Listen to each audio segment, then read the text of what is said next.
Gamboa, licenciada en Ciencias Políticas, es colega y aparte es directora de Comunicación de la Ciencia dentro de la Secretaría que yo trabajo, es compañera mía de trabajo, y nosotros trabajamos en un programa, básicamente ella, San Juan está de ciencia y los científicos van a la escuela, ¿sí?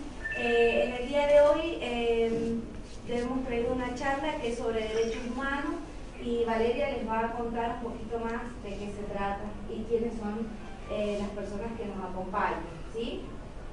Bueno, buen día a todos, gracias en primer lugar por recibirnos. Bueno, como les dijo Fabiana, mi nombre es Valeria, trabajo en la Secretaría de Ciencia y Tecnología, en la cual llevamos a cabo un programa que se llama San Juan está de Ciencia.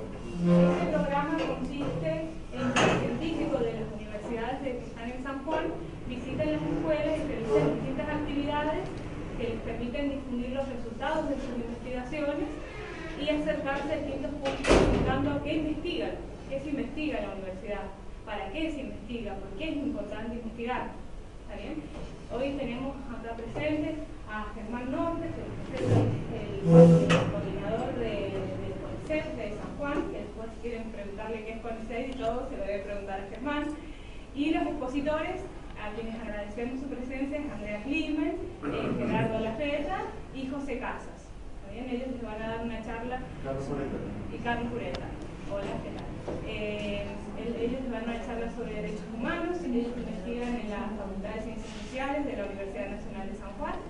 Y les pido que les hagan todas las consultas que quieran, que los aprovechen y todas las preguntas que tengan hacia ellos.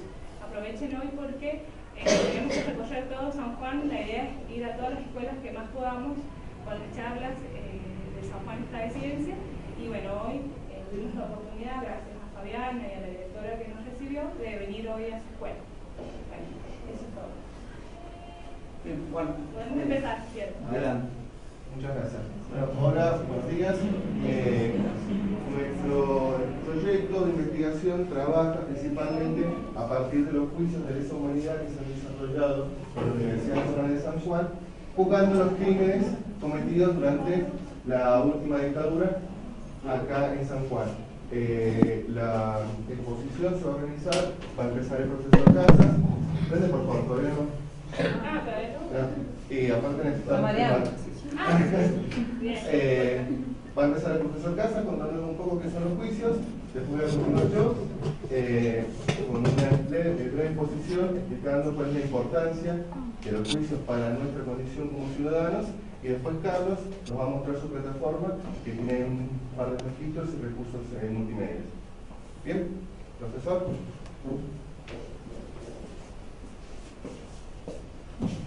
Hola. Bueno, yo estoy jubilado en la universidad hace poco, estoy vinculado a proyectos de investigación y de extensión.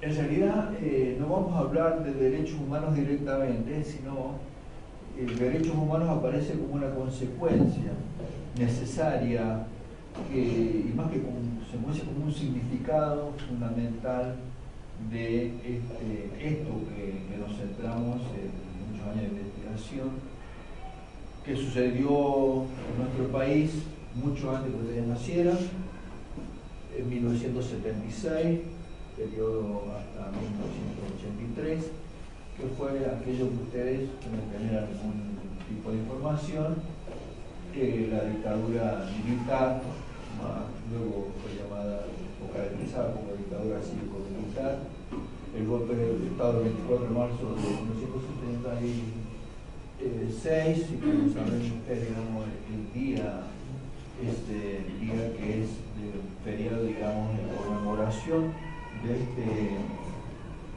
hecho que fue de una magnitud terrible para los argentinos. Ustedes no habían nacido, pero yo en aquel entonces era un joven, militante, activo, participante de esa etapa histórica, donde yo, como parte de gran parte de la generación de aquel entonces, éramos quienes íbamos conscientes hacia la construcción del futuro. Diremos, militantes conscientes de distintas organizaciones políticas luchando por transformar la realidad del país. Eso no está muy de moda hoy, pero en aquel tiempo era un hecho concreto y real. Entonces, como producto de un proceso, bueno, trataba de ser corto, producto de un proceso histórico, obviamente, nada está fuera de la historia, ni las nuestras vidas personales e individuales, ¿sí? Un proceso complejo, contradictorio, conflictivo, que por tomar un punto de partida, la dictadura anterior, 1966, golpe de Estado, dictadura de los generales Onganía, Levington y Lanusse, trae todo un proceso de luchas populares en nuestro país enorme, con grandes luchas de masas, como digamos puebladas, ¿no? Como acá hubo también en San Juan Ignacio, obreros, estudiantes, sectores medios, luchando contra la dictadura, grandes movilizaciones en todo el país, y esto llevó a que esa dictadura la derrotara. Nosotros, el campo popular, somos campo popular, no somos el campo del poder. Lo derrotamos, lo derrotamos en la calle. Y entonces tuvieron que retroceder y llamar a elecciones. Elecciones que gana la fórmula del Frente Justicialista de Liberación, digamos, 25 de mayo de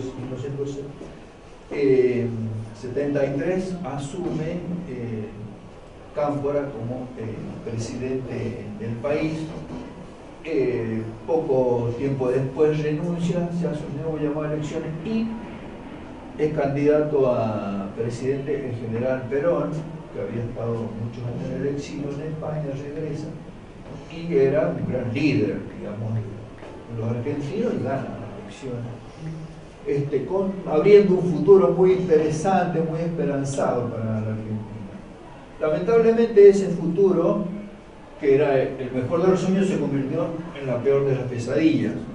Todo un proceso conflictivo de luchas al interior del gobierno, al interior del peronismo, dentro de dos grandes sectores que había, ¿no? El sector legalista, el sector de la derecha política que ocupa el poder, y los sectores de jóvenes conducidos por organizaciones muy radicalizadas, Montoneros en este caso, los jóvenes peronistas, que aspiraban a realizar procesos mucho más profundos y tomar el gobierno. Esto crea un proceso muy conflictivo a los cuales, digamos, se suman las Fuerzas Armadas derrotadas políticamente, que estaban en los cuarteles, pero siempre esperando o, digamos, viendo qué estaba sucediendo para actuar.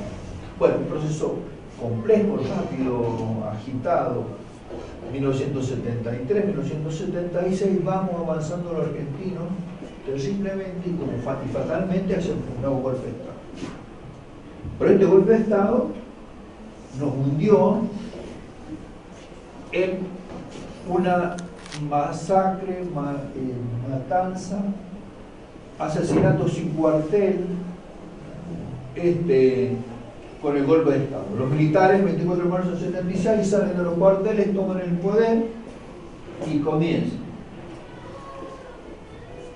a hacer detenciones masivas, controles totales en las ciudades, en las calles, en todos los lugares, controles de las universidades, de las instituciones del Estado, de los sindicatos, de los partidos políticos, todo está bajo control, todo está prohibido, ¿sí?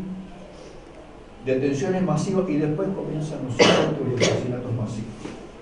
Instalan las Fuerzas Armadas lugares que se llamaban campos de concentración, a donde llevaban a personas que secuestraban, o en la calle o de sus casas. Muchas veces la gente estaba durmiendo, caía un grupo militar, GT se llamaba Grupo de Tarea, o Patota, ¿sí? Entraban violentamente con un gran despliegue de armas, se llevaban a las personas, a veces llevaban familias enteras. hasta niños, mujeres embarazadas. Y de ahí tenemos 30.000 personas secuestradas. Esto se llama genocidio. Va a hablar Gerardo sobre personas secuestradas, personas desaparecidas. Podríamos hacer una diferencia. Secuestrado es aquella persona que alguien la vio cuando se la llevó. Bueno, persona desaparecida es que nadie puede dar ningún dato qué pasó con esa persona. Pero sea como sea, son 30.000 argentinos, ancianos, mujeres, hombres, niños, que desaparecieron. Algunos de los cuerpos después han aparecido, los restos, pero son los menos, pero la mayoría no sabemos qué fue, dónde están, dónde los enterraron, dónde los asesinaron, quiénes fueron. Bueno, eso, la dictadura actuó con impunidad. Querían eliminar a una fuerza social contestataria, a una gran multitud de jóvenes, de trabajadores, de estudiantes, de amas de casa, que tenían otro proyecto de país. Entonces, la decisión para extirpar esto, digamos, controlar a toda la sociedad, imponer transformación económica en función de los grupos dominantes. ¿Sí? Nosotros somos de los dominados, ¿verdad? Producen este golpe de Estado a través de los campos de concentración, los secuestros, torturas, violaciones, asesinatos, fusilamientos, sin fin, horrores sin fin. La tragedia enorme que sucedió en la Argentina y que todavía no está marcando. Lo está marcando de tal manera que en San Juan se está realizando el tercer juicio por crímenes de lesa humanidad. Voy a aclarar, yo no soy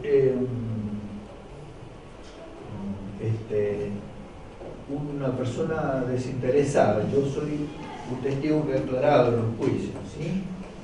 He estado preso de la dictadura, ¿no?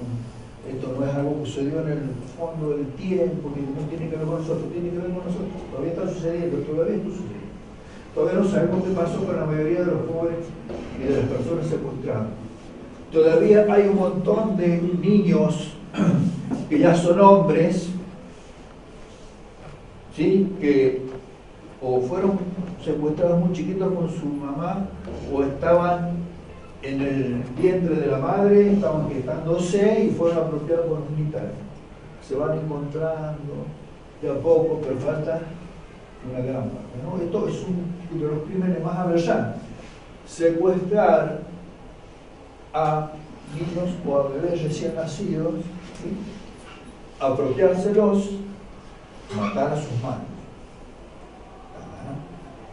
¿sí? Y criarlos, digamos, con padres que no son. Algunas personas adoptaron a estos niños con buena fe, ¿no? No sabían de quién eran. Otros lo hicieron saber, ya eran crímenes, ¿sí? Digamos, la maquinaria espantosa que se creó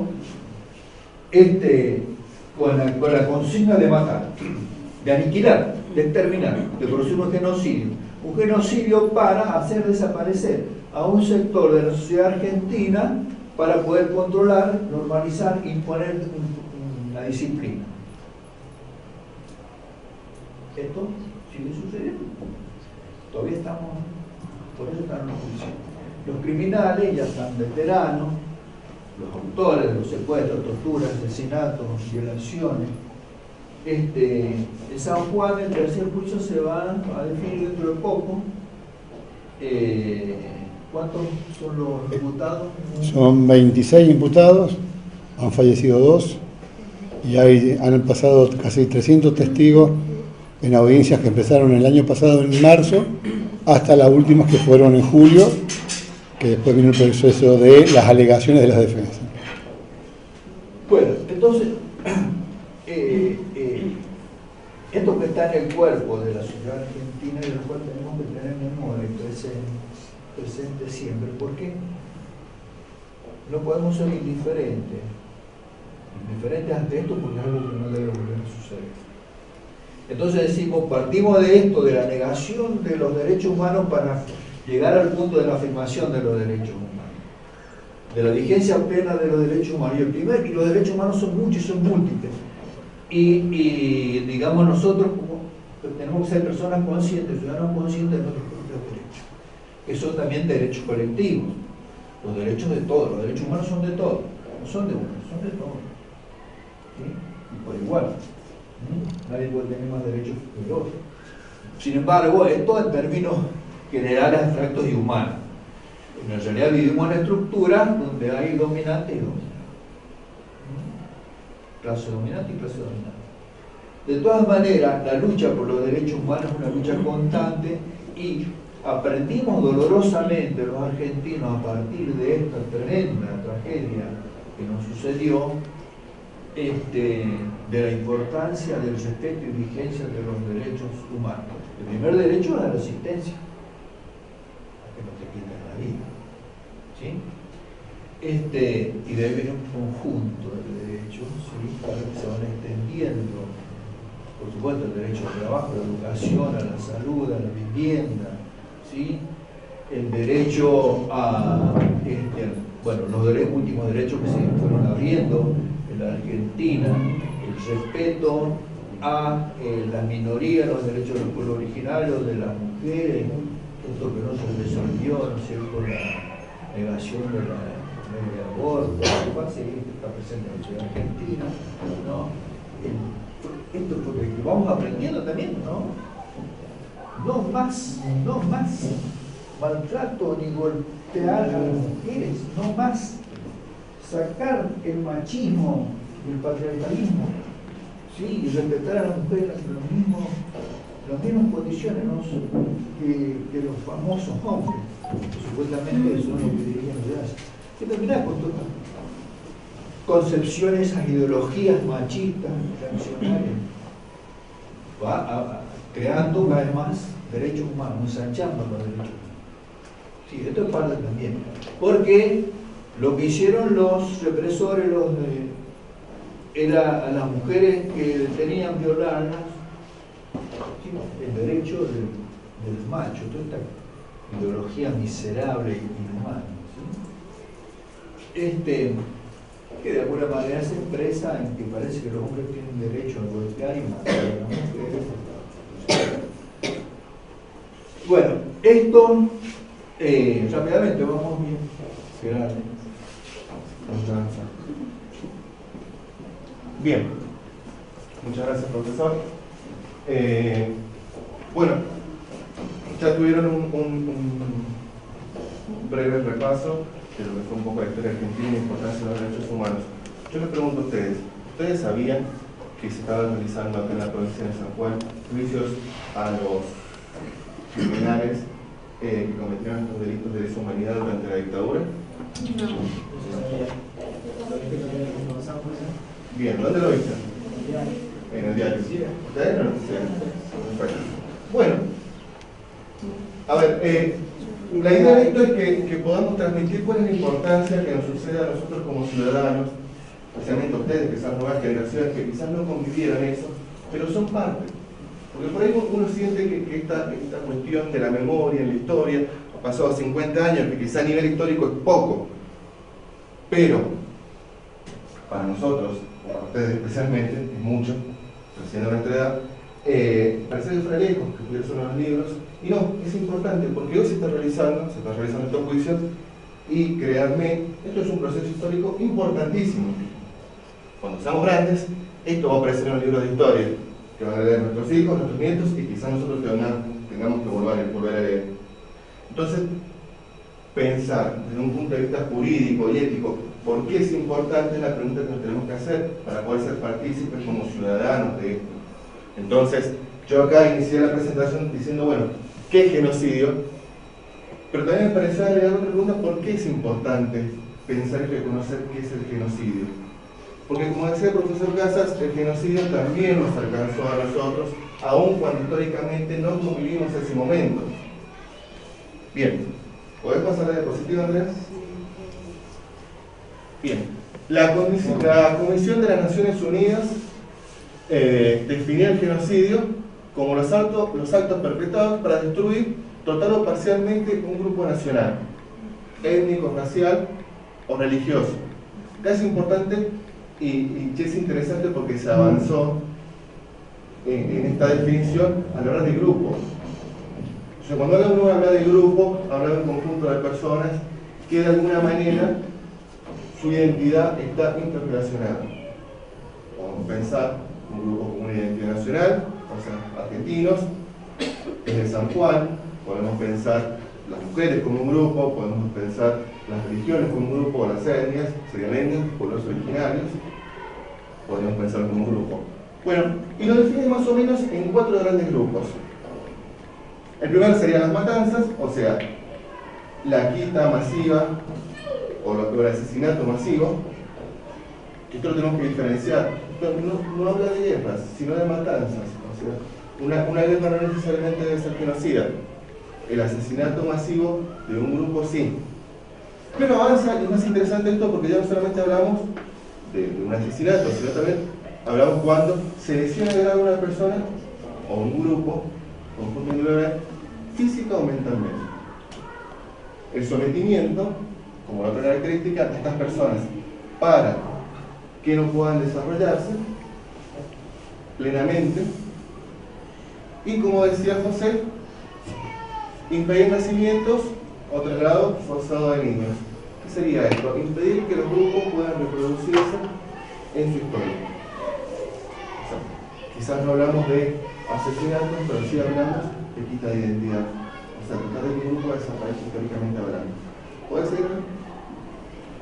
Feinstein avanza un poco más y dice, bueno, la definición de genocidio es importante porque trasciende su característica represiva. O sea, no estamos hablando de que alguien ejerce directamente una fuerza o un castigo o un crimen sobre otra persona, sino también en el carácter disciplinario. ¿Qué sería el carácter disciplinario? ¿Qué entienden ustedes por disciplina? Exactamente. Entonces, ¿qué se quiere decir? No se reprime a la persona físicamente, no se la castiga, pero sí se le impone una conducta. Una conducta que no es la conducta que esa persona cotidianamente tendría en su vida. Un pensamiento que no es el pensamiento que esa persona desearía tener, sino un pensamiento que lo tiene por miedo a una represión. Entonces dice, bueno, nosotros tenemos que pensar en dos instancias. Primero, una instancia destructiva, que es donde se destruye lo que piensa esa persona, lo que es esa persona y lo que es esa persona como grupo, ya sea asesinándola, encarcelándola, coaccionando su vida cotidiana, vigilándola, persiguiéndola, y después la imposición. Entonces decimos, bueno, una vez que esa persona tiene prohibido ser como fue, como desea ser, como desea desarrollarse, decirle cómo tiene que ser. Por favor, entonces dice, bueno, Lemkin, que es un jurista, dice, bueno, el efecto del genocidio entonces no se da sobre las personas, solamente sobre las personas asesinadas, encarceladas, reprimidas, sino se da sobre el conjunto de la sociedad, sobre toda la sociedad, tanto los que fueron encarcelados, o secuestrados, en el caso de Argentina, como los que no, como los que sobrevivieron, ya sea porque estaban cercanamente y se salvaron, o porque directamente no intervenían en este tipo de conductas que podían ser consideradas peligrosas. Entonces pensemos en un caso práctico. Si uno sabía que estaba sucediendo secuestros a personas que pensaban de alguna manera, directamente ni se animaban a pensar de esa manera, por miedo a sufrir el mismo destino. Bien, nosotros en el análisis del trabajo sobre los hechos históricos que sucedieron, hubieron 3 momentos en la historia argentina en este proceso represivo. El primero y el más crudo fue el campo de concentración. Las personas que desaparecieron, las personas que generalmente fueron torturadas y asesinadas. Después hubo una segunda instancia que era el control carcelario, la prisión. Ahí estamos hablando para que ustedes tengan idea de lo que sería un preso político. Es una persona que no resulta tan molesta o tan peligrosa como para ser asesinada, pero sí es necesario privarlo de la libertad. ¿Por qué? Porque sirve de ejemplo. Sirve de ejemplo para el control ciudadano, para las personas que están afuera, para decir, si esto es lo que vos querés ser, esto es lo que te va a suceder. Y eso es algo que persiste hasta hoy. Entonces, volvamos a la primera pregunta. Entonces decimos, ¿por qué es importante? Es importante que se juzguen estos delitos, que son de la historia cercana, que como sociedad nos incluyen.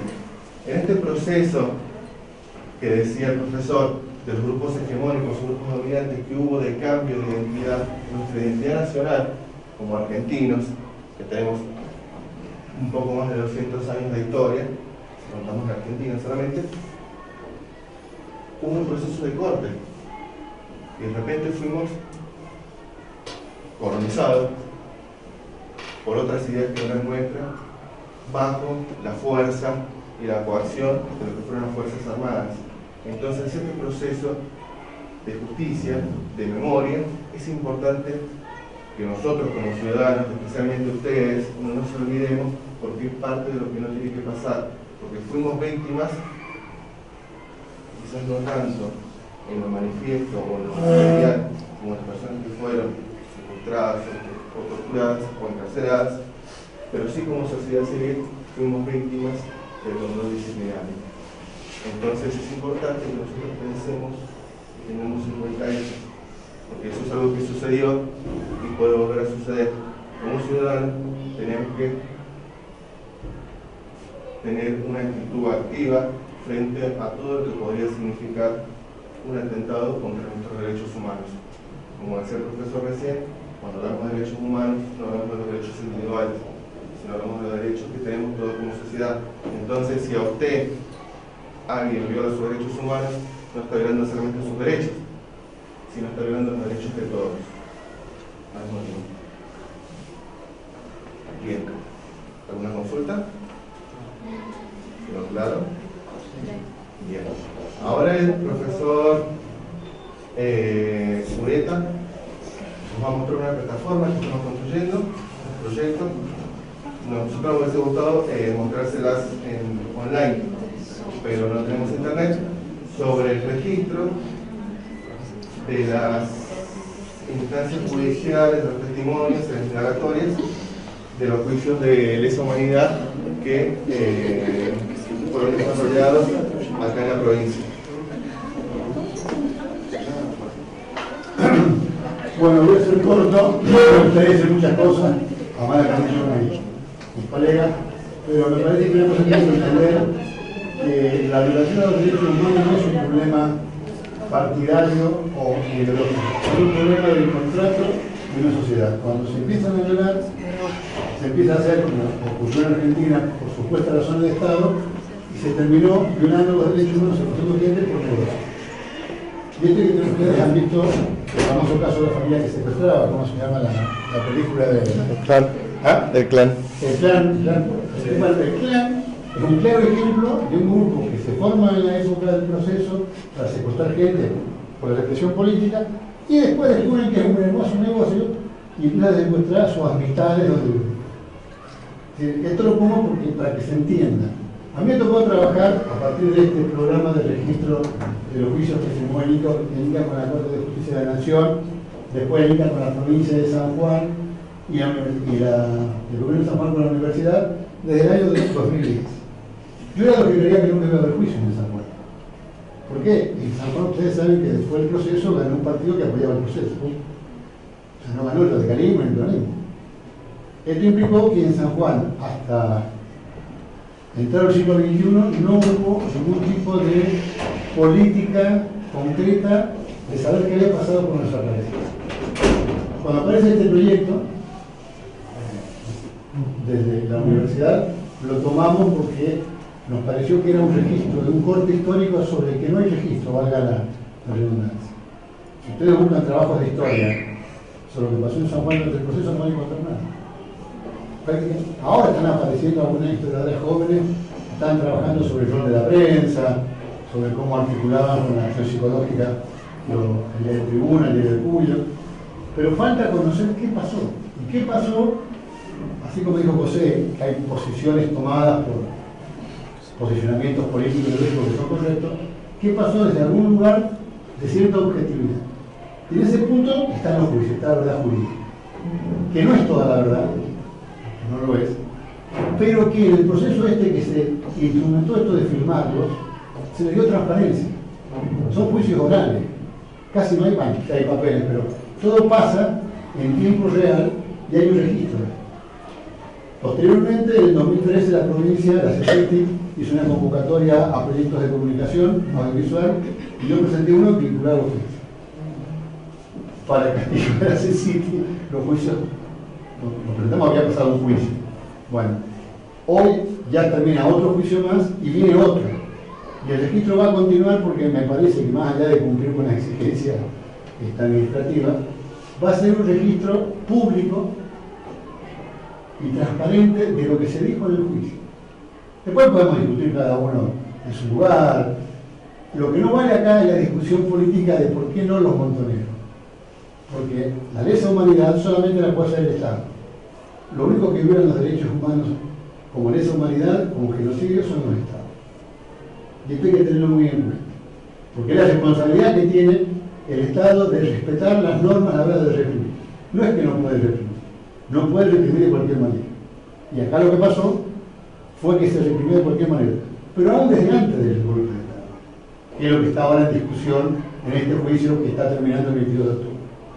Entonces, todo el registro que se ha hecho, todo lo que es público, se está poniendo a disposición a través del programa de la CECITI de plataformas de redes sociales. Hay una página en Facebook que se llama @lesahumanidadsanjuan, que la pueden consultar, que ahí está prácticamente toda sesión por sesión lo que ha ido pasando. Hay una página en YouTube que contiene también gran cantidad de videos. Esta es la documentación, lamentablemente. Las capturas que había hecho yo, no.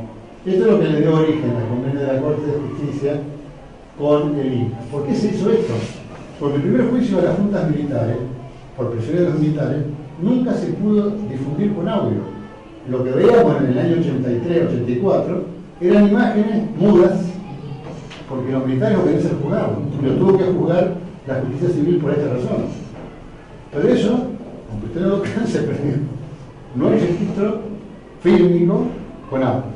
Entonces la Corte decidió esta posibilidad de que se registrasen con arreglo y respeto a todas las normas jurídicas, por ejemplo, los delitos contra el honor, que son los testimonios de las violaciones, que son tremendamente duros, no se pueden difundir. En todo caso, si la víctima quiere después decirlo como un reportaje, puede hacerlo, pero no se puede difundir lo de la audiencia. Hay testigos protegidos, por ejemplo, ustedes conocen que en San Juan apareció un nieto desaparecido, Carlos Goña Martínez. ¿Saben? Ha venido del bueno. Sí. Él fue un caso, primero no era de acá, una cosa cuando apareció, y además da la idea de cómo operó la represión. Los padres, bueno, ustedes van a ver esa historia, entran de Chile por las cuevas, los detienen, los empiezan a torturar, y lo que está probado es que el mismo que los torturó se queda con el hijo. No se sabe si el mismo torturador lo mató a los padres. Y ahora Carlos Goya Martínez Aranda, que está buscando a su padre muerto, y que esta es la otra dimensión que nos falta decir. ¿Por qué no puede haber punto final y decir de quién va a hablar de estas cosas? Porque las víctimas quieren saber dónde están sus muertos. Y esta humanidad mafiosa que hay, que no quieren decir dónde están, fíjense que sería hasta más potable una amnistía si dicen dónde están. Acá en San Juan, de los 22 desaparecidos, no han querido decir absolutamente nada. Y San Juan, por la geología que tiene, es muy fácil ocultar cadáveres. Entonces, recién decían tanto José como Gerardo la importancia que tienen los derechos humanos. No importa de qué lado del mostrador están, es una norma de convivencia básica. Y los derechos humanos tienen que ver con los derechos personales de la sexualidad, la identidad sexual, etcétera, etcétera, etcétera. No es casual que los grupos que reprimen esto aparecen. Y aparecen también en los juicios. por ejemplo, el rol de la Iglesia ocultando las partidas de nacimiento. Es decir, lamentablemente, no solamente fueron los militares, esto no lo hace solamente un ejército de ocupación, lo hace toda una parte de la sociedad que cree que está bien hecho, que este es el otro problema, que cree que somos derechos humanos y que hay que hacerlo así. Y los juicios, por eso este esfuerzo del proyecto con la CECIT, el proyecto con el equipo de José y de Gerardo, de ir aunando para que los reservorios que vayan quedando tengan, por un lado, el documento original y por otro lado tengan todo el acompañamiento de las interpretaciones y los abordajes que permitan no solo metabolizar, sino ser proactivos respecto a las libertades de ustedes. Que a un joven no lo puedan detener solamente por portación de peinado o de anillo. O sea, ahí empiezan los derechos humanos, y esto hay que entenderlo así. Y cuando hay crisis, el país ha entrado en una etapa muy aguda de crisis, no sé si no va a hacer falta, según el gobierno, usar una represión indiscriminada. Y por eso estos anticuerpos que generan la reflexión sobre estas cuestiones son muy importantes. Bueno, les reitero, yo no quiero ocupar más tiempo, lamentablemente no les he podido mostrar, pero ustedes que son hábiles navegadores, ponen en el celular @leshumanidad en Facebook, les va a aparecer la página y ahí están los enlaces con los videos a YouTube. Inclusive hay algunos documentales previos que se hicieron sobre lo que había pasado en Cuyo, porque muchos hemos creído o han creído que en San Juan no ha habido represión. Y es cierto que no hubieron grandes hechos terroristas, pero hubieron campos de concentración y la mayoría de los reprimidos y de los desaparecidos son de la Universidad Nacional de San Juan. Algunos, es cierto, trabajaban, eran obreros, pero el punto común era la universidad.